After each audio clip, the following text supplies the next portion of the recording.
While 2019 saw its fair share of TTC subway closures, 2020 is about to get much worse. The TTC announcing that weekend closures will double next year, meaning there will actually be more weekends with closures than without.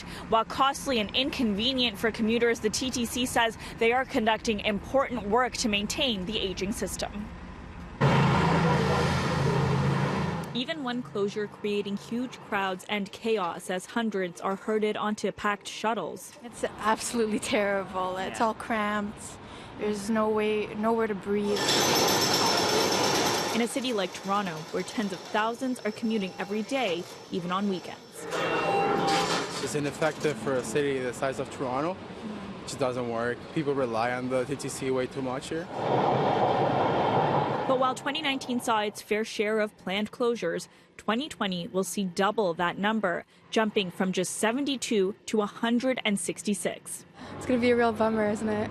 I don't think that's really a good idea at all. The weekends, the hardest hit.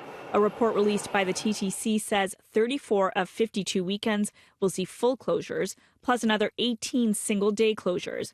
That's way up from 2019 that saw 31 weekend closures and only 6 single-day closures. For people who take it on the weekends, it's going to be like a really big inconvenience. It's not surprising. That's the TTC for you. But with two major projects on the go, the TTC says it has no choice. It's a big number. It's a big number for closures, and we understand that. It looks like there's a lot going on in terms of work, and there is. On line one, it's the ATC resignaling project that accounted for the majority of full weekend closures this year. And next year, add the Eglinton Crosstown project to the mix.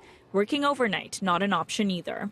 There really is no other way around this. This has to be done on the weekends. Correct. I mean, we could keep to just doing it overnight when we shut the subway system down, but we can get 5 times as much work done over a weekend as we can on a night closure. And the cost of each of these closures, $500,000 per weekend. That seems like an exorbitant amount of money to spend on this. Well, I mean, it's to do with bus replacement service and all of those things that we need to do to keep service running. Transit experts say while inconvenient, the alternative is worse. It's worse when there's unpredictable outages because things start breaking down, or even worse, you start having safety concerns because it hasn't been upgraded and kept in a state of good repair. So this is the cost of a system that's aging.